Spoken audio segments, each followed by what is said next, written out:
What if I told you that every major WWE storyline over the past 5 years, Roman Reigns' tribal chief run, Seth Rollins' faction formation, and even the Bloodline's internal warfare, was orchestrated by one man pulling strings behind the scenes? Paul Heyman isn't just a manager or advocate. He's wrestling's most dangerous puppet master, and at SummerSlam 2025, his masterpiece manipulation is about to reach its explosive climax. Today, I'm exposing the conspiracy that's been hiding in plain sight, using insider information and connecting dots that WWE never wanted you to see.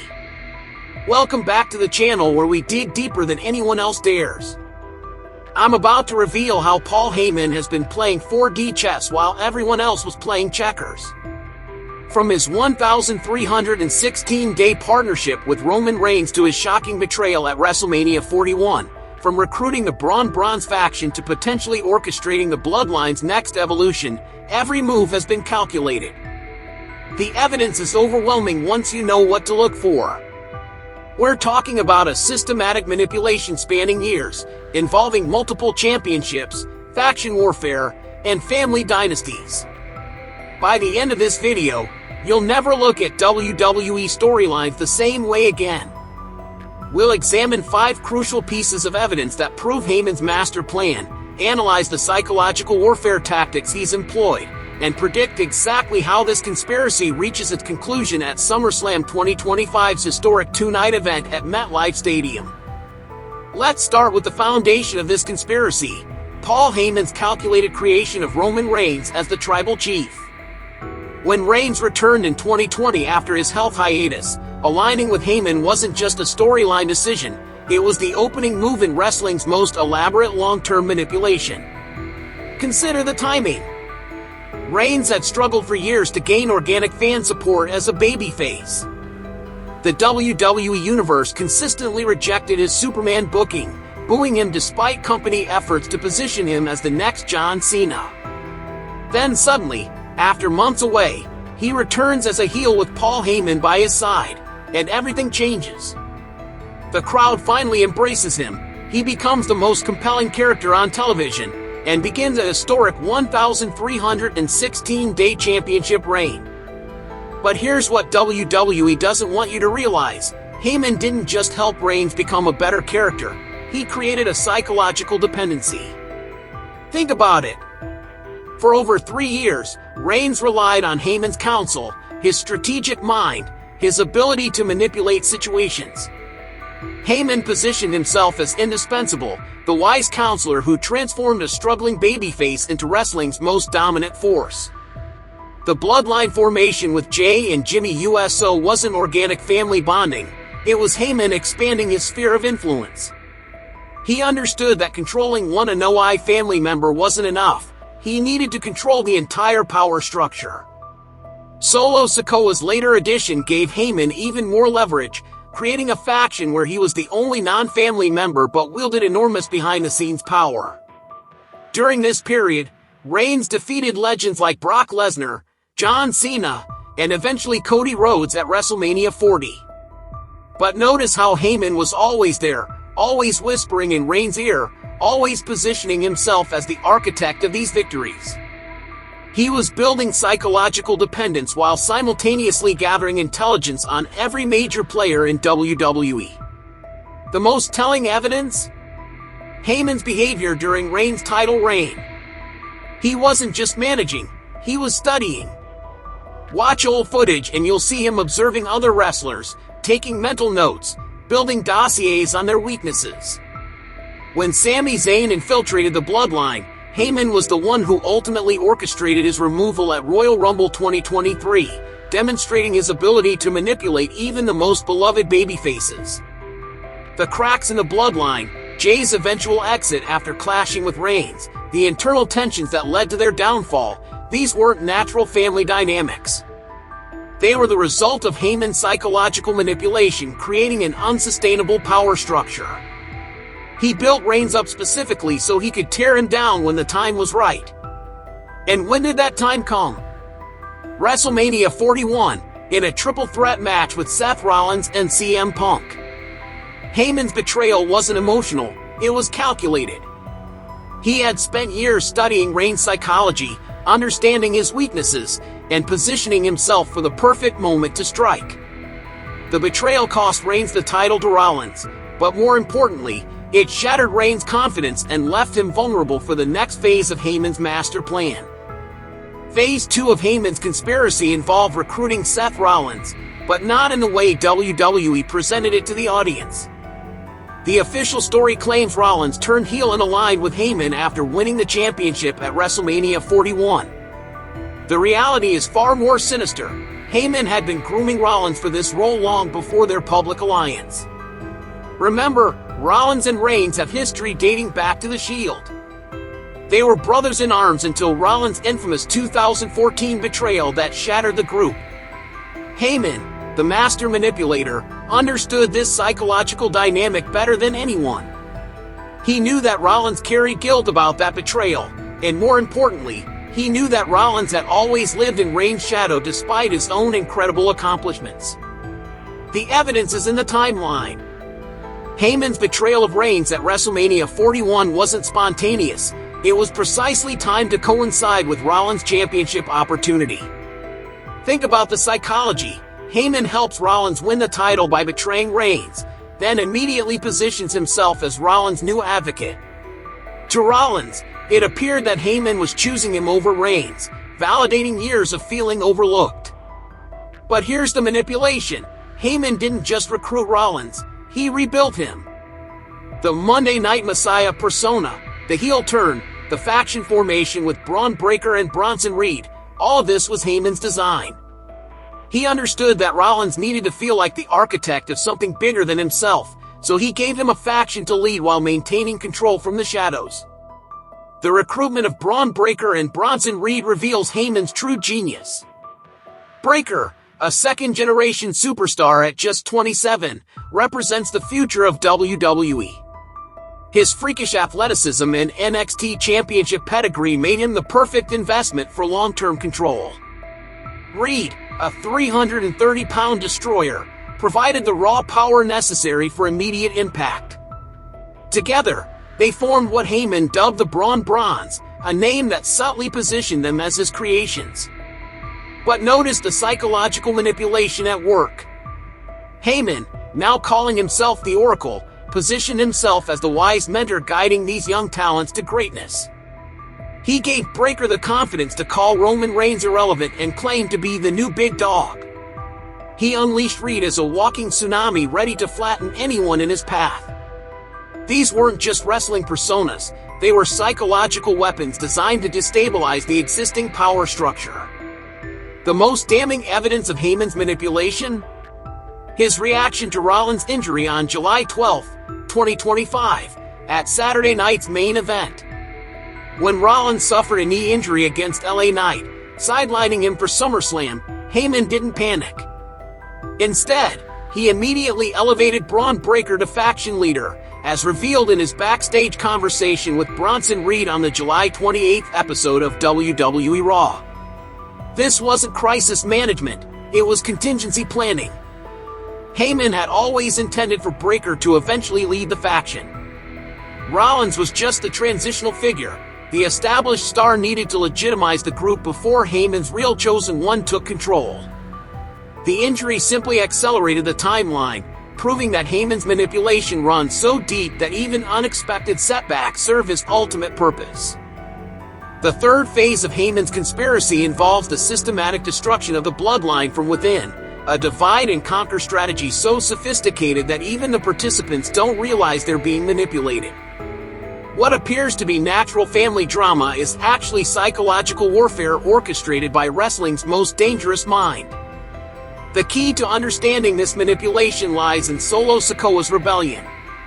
After Reigns lost the undisputed championship to Cody Rhodes at WrestleMania 40, and especially after Heyman's betrayal at WrestleMania 41, Solo seized control of the Bloodline, ousting Heyman and forming his own faction called MFT, My Family Tree, with Tama Tonga and Tangaloa. On the surface, this looks like Solo asserting independence and family loyalty. But here's what WWE doesn't want you to see. Solo's rebellion was exactly what Heyman wanted. Think about the psychology. Heyman spent years studying the Anoa'i family dynamics, understanding their pride, their loyalty structures, their generational tensions. He knew that his betrayal of Reigns would create a power vacuum, and he calculated that Solo, the youngest, most ambitious member, would inevitably try to fill it. The evidence is in Heyman's behavior during this period. Instead of fighting Solo's takeover, he quietly retreated, allowing the family to tear itself apart. Meanwhile, he was building his new power base with Rollins and Braun Bronze. This wasn't defeat, it was strategic repositioning. Heyman understood that a divided bloodline would be easier to ultimately control than a united one. Consider the psychological manipulation at work. By betraying Reigns, Heyman didn't just hurt one man, he destabilized an entire family structure. Jey Uso's exit after clashing with Reigns, the internal tensions that led to their downfall, Solo's desperate grab for power, all of this chaos served Heyman's ultimate goal of fragmenting the most powerful faction in WWE. The most damning evidence? Reigns' response to the crisis.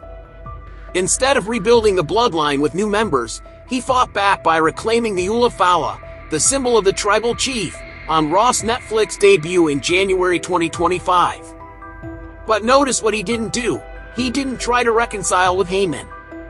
This suggests that Reigns, despite his pride, understands on some level that Heyman's betrayal was part of a larger game. Now, at SummerSlam 2025, we're seeing the next phase of this manipulation. The rumored debut of a new Bloodline member, whether it's Zilla Fatu, Jacob Fatu switching sides, or even The Rock making a Hollywood-sized return, is an organic family reunion. It's Heyman's psychological pressure forcing the Bloodline to evolve or die. The tag team match between Reigns and Jey Uso versus Braun Breaker and Bronson Reed isn't just about settling scores, it's about Heyman testing his new weapons against his old ones. He's created a scenario where both sides are fighting for his approval, even though neither realizes it. The Bloodline wants to prove they don't need him, while the Braun Bronze wants to prove they're worthy of his continued guidance. This is psychological warfare at its most sophisticated. Heyman has created a situation where he wins regardless of the outcome, while his opponents destroy each other trying to prove their independence from his influence. The fourth piece of evidence in Heyman's conspiracy is the almost impossibly perfect setup for SummerSlam 2025, a convergence of storylines so precisely orchestrated that it can't be coincidental. Every major element of WWE's current landscape has been manipulated to create maximum chaos and opportunity for Heyman's ultimate power grab. Consider the timing of SummerSlam 2025 itself, WWE's first ever two-night event at MetLife Stadium, August 2nd and 3rd, with over 160,000 fans expected. This isn't just a wrestling show, it's a cultural moment, the perfect stage for Heyman's masterpiece to unfold. The scale and spectacle provide the ideal cover for his most audacious manipulation yet. The card structure reveals Heyman's influence. Night 1 features the tag team match between Roman Reigns and Jey Uso versus Braun Breaker and Bronson Reed, positioning his psychological warfare as the opening statement. Night 2 includes Solo Sikoa battling Jacob Fatu in a steel cage for the US Championship, creating the perfect opportunity for faction switching and betrayal. These aren't random booking decisions, they're strategic placements designed to maximize narrative impact. But here's the smoking gun, the injury timing. Seth Rollins' knee injury on July 12, 2025, at Saturday night's main event against LA Knight seemed like terrible luck, derailing the faction's momentum just weeks before SummerSlam. However, examine the circumstances more closely. Rollins, a veteran performer known for his safety and ring awareness, suddenly suffers a significant injury in a relatively routine match. The timing is suspiciously convenient for someone who needed Rollins temporarily removed from the equation. This injury forced WWE to restructure the SummerSlam matches, shifting from planned singles bouts to the tag team format. But notice how this change actually serves Heyman's purposes better. Instead of individual competitions that might produce clear winners and losers, we now have a chaotic multi-person scenario where interference, betrayals, and surprise debuts can dramatically alter outcomes.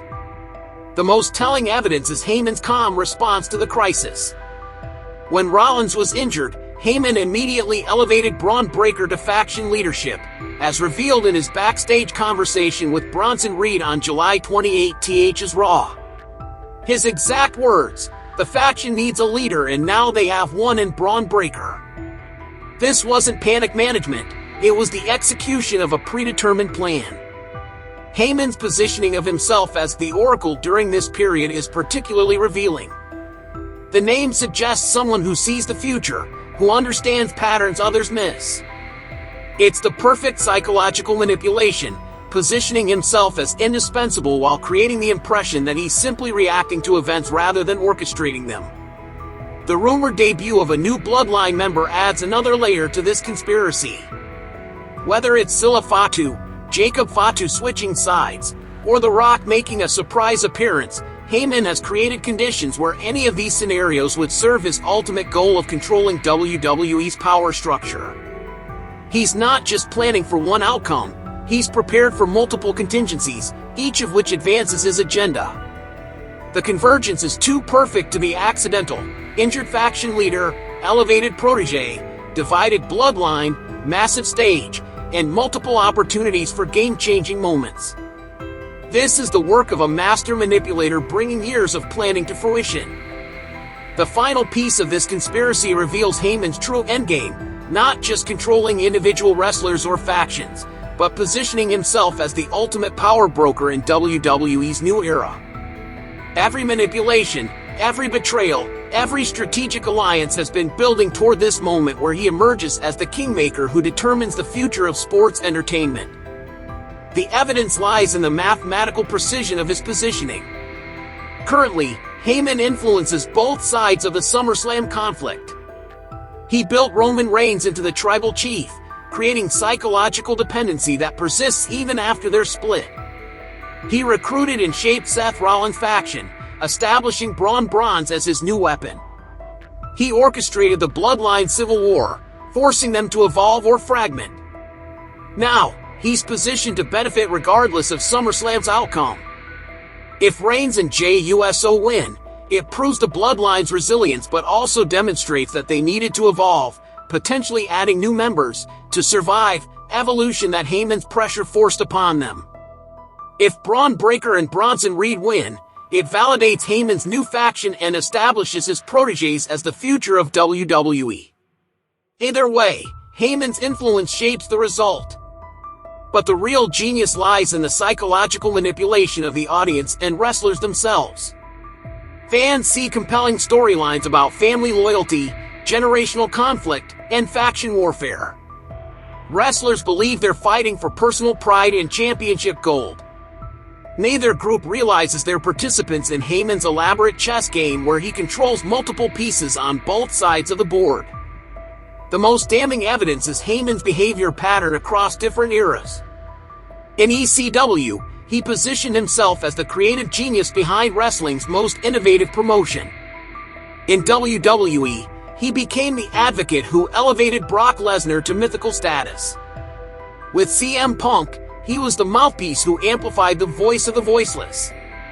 Each time, he attached himself to generational talents, enhanced their careers, then moved on when it served his purposes. The Reigns partnership followed this exact pattern, but with a crucial difference: scale and duration. The 1,316-day championship reign wasn't just about making Reigns successful, it was about Heyman studying WWE's entire power structure from the inside. He learned every wrestler's psychology, every executive's preferences, every fan demographic's desires. This wasn't just managing, it was intelligence gathering on an unprecedented level. Now consider the timing of his moves. The WrestleMania 41 betrayal came precisely when WWE was transitioning to its Netflix era, when new storylines and fresh dynamics were needed.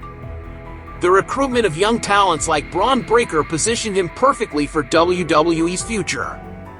The orchestration of Bloodline chaos created multiple storyline opportunities that could sustain programming for years. The SummerSlam debut scenario reveals his ultimate manipulation. Whether Zilla Fatu emerges as the new Bloodline enforcer, Jacob Fatu switches sides, or The Rock makes a Hollywood return, Heyman has created conditions where he can claim credit for the outcome. If Zilla debuts and helps the Bloodline win, Heyman can argue his pressure forced their evolution. If Jacob turns, it validates Heyman's ability to create chaos within families. If The Rock appears, it demonstrates Heyman's storylines are compelling enough to draw Hollywood's biggest star back to wrestling. The psychological warfare extends beyond individual wrestlers to WWE's corporate structure. By creating must-see television through his manipulations, Heyman makes himself indispensable to executives who need ratings and subscriber growth. He's not just a character in storylines, he's become essential to WWE's business model. The endgame isn't about championships or faction leadership. It's about establishing Heyman as wrestling's ultimate power broker, the man who can make or break careers, create or destroy factions, and determine the direction of sports entertainment itself. At SummerSlam 2025, we're not just witnessing the climax of current storylines, we're seeing the coronation of wrestling's most dangerous puppet master. The evidence is overwhelming. Paul Heyman hasn't just been managing wrestlers, he's been orchestrating the most sophisticated long-term manipulation in wrestling history. From creating Roman Reigns' psychological dependency to recruiting Seth Rollins' faction, from dividing the Bloodline to positioning himself for SummerSlam's chaos, every move has been calculated. At MetLife Stadium on August 2nd and 3rd, we're not just getting WWE's first two-night SummerSlam, we're witnessing the culmination of years of psychological warfare. Whether Zilla Fatu debuts, Jacob Fatu switches sides, or The Rock returns, Heyman wins. He's created a scenario where he controls the narrative regardless of the outcome. The most terrifying part? This might just be the beginning. If Heyman can manipulate WWE's biggest stars and most powerful families this effectively, what's his next target? The entire industry should be watching, because wrestling's most dangerous mind is just getting started. What do you think? Have I connected the dots, or am I seeing conspiracies where none exist? Drop your theories in the comments. Do you believe Heyman's been playing 4D chess this whole time? Which SummerSlam scenario do you think serves his master plan best? And most importantly, if this conspiracy is real, who could possibly stop him? Smash that like button if this opened your eyes to Heyman's manipulation, subscribe for more deep dives into wrestling's hidden truths, and hit the bell so you never miss our investigations into sports entertainment's biggest mysteries. The rabbit hole goes deeper than you think, and we're just getting started.